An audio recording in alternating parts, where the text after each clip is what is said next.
Perang Badar, salah satu pertempuran besar dalam sejarah Islam. Perang Badar terjadi pada 17 Ramadan tahun kedua Hijriah. Pertempuran ini disebut terbesar yang pertama dalam sejarah Islam. Kala itu, jumlah pasukan kaum muslimin dan kafir Quraisy tidak seimbang. Penyebab meletusnya sendiri ialah karena perseteruan umat Islam dengan kaum Quraisy yang musyrik, seperti dijelaskan dalam kitab Es-Sirah An-Nabawiyah tulisan Abul Hasan Ali Al-Hasani An-Nadwi. Kaum Quraisy kerap kali berupaya memerangi Islam. Mereka menghalangi jalan Allah SWT dan membuat berbagai kesulitan terhadap kaum muslimin. Saat Perang Badar, pasukan muslimin berjumlah 313 orang, sementara tentara Quraisy mencapai 1000 orang lebih. Mengutip Ar-Rahib Al-Mahtum Sirah Nabawiyah karya Safiur Rahman Al-Mubarakfuri, Perang Badar terjadi saat pasukan Madinah menghadang kafilah dagang Quraisy yang pulang dari Syam menuju Makkah. Kafilah dagang Quraisy itu membawa harta kekayaan penduduk Makkah yang jumlahnya melimpah, yaitu sebanyak 1000 unta membawa harta benda yang nilainya tidak kurang dari 5000 dinar emas. Hal ini jadi kesempatan emas bagi pasukan Madinah untuk melancarkan pukulan yang telak bagi orang-orang kafir Quraisy. Ini menjadi serangan dalam bidang politik,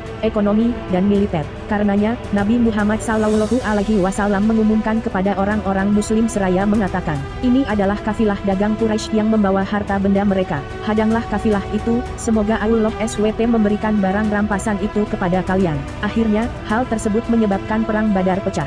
Tanpa rasa takut, Nabi Muhammad SAW dan pasukannya berangkat dari Madinah menuju medan pertempuran.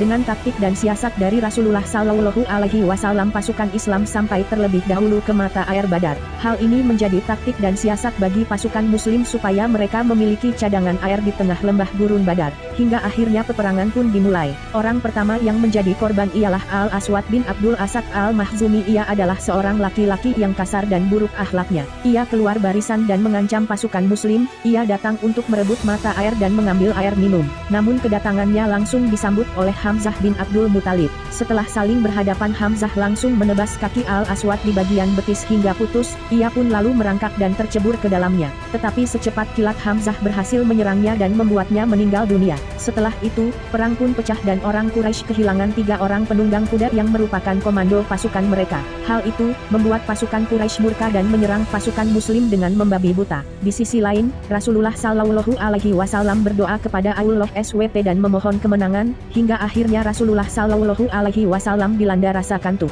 Dalam riwayat Muhammad bin Ishaq disebutkan, Rasulullah SAW bersabda, bergembiralah wahai Abu Bakar, telah datang pertolongan Allah SWT kepadamu. Inilah Jibril yang datang sambil memegang tali kekang kuda yang ditungganginya di atas gulungan-gulungan debu. Orang-orang muslim pun bertempur dengan bantuan para malaikat. Disebutkan dalam riwayat Ibnu Sa'd dari Ikrimah, dia berkata, pada saat itu ada kepala orang musyrik yang terkulai, tanpa diketahui siapa yang telah membabatnya. Ada pula tangan yang putus, tanpa diketahui siapa yang membabatnya, hingga akhirnya pasukan muslim pun menang dan orang Quraisy mundur dari pertempuran.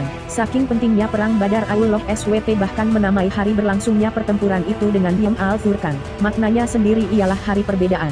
Kala itu, Allah SWT ingin membedakan antara yang hak dan batil. Peperangan hebat itu berlangsung selama 2 jam. Pasukan muslim berhasil menghancurkan garis pertahanan tentara Quraisy yang menyebabkan mereka mundur secara berurutan.